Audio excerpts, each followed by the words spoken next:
ku danna subscribe sannan ku danna alaman ƙararrawa.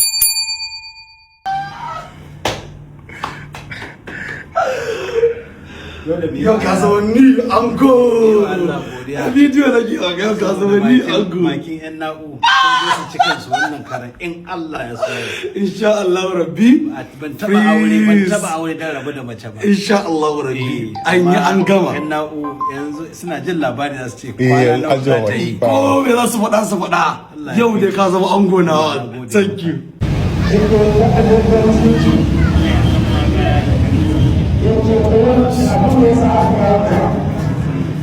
Fitaccen jarumin fina-finan Kannywood Adam Zango ya sake aure karo na 7. A wannan karon, jarumin ya sake aure ne daga jamhuriyar Nijar, inda aka ɗaura sabon aurensa a ranar Juma'a, wato 14 ga watan Agustan shekara 2026. Sai dai kuma abin da ya fi ɗaukar hankalin jama'a ba sabon auren ba ne kaɗai. Bayan ɗaurin auren, Adam Zango ya tura zazzafar sako ga masu sukar mace-macen aurensa da ya faru a baya. To me Adam Zango ya ce? Kuma wace irin magana ya yi game da sabon aurensa, sannan kuma me jama'a suke cewa game da wannan auren?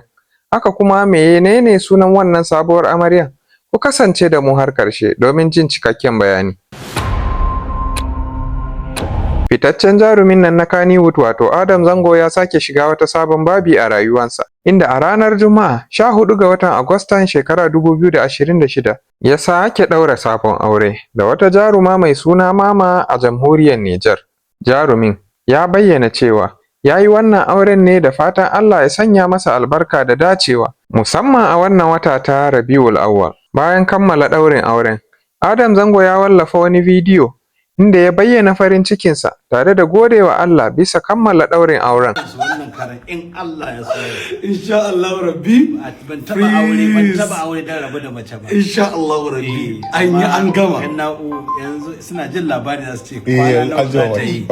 Ya kuma roki masoyansa da magoya bayansa da su yi masa addu'o'in fatan alkhairi da samun nasara da lafiya da ɗorewar iyali. Sai dai wannan auren ma ya sake jawo hankalin jama'a a dandalin sada zumunta musamman a Facebook da TikTok, inda jama'a ke cewa wannan shi ne karo na 7 da Adam Zango yake auren mata daban-daban, inda ya rabu da guda 6 a baya, wanda shi ne dalilin da jama'a da yawa ke ganin cewa wannan auren ma fa ba mai ɗaurewa ba ne. Amma fa Adam Zango ya samu damar mayar da martani ga irin waɗannan maganganu. Jarumin ya bayyana cewa duk lokacin da ya shiga aure baya shiga da niyyar cewa zai rabu da ita. A cewarsa, rabuwar da ya yi da dukkan mata 6 da ya yi a baya kaddara ce. Wannan magana tasa ta nuna cewa abubuwa da suka faru a baya bai kamata su zama dalilin yanke hukunci akan sabon aurensa ba. Adam Zango ya ƙara da bayyana cewa abin da ya fi bukata yanzu shine addu'o'i daga masoyansa na gida da waje, kai har ma da makiyansa. To sai dai fa abin tambaya kuma a nan shine kasancewar sunan sabuwar amaryar Adam Zango Mama.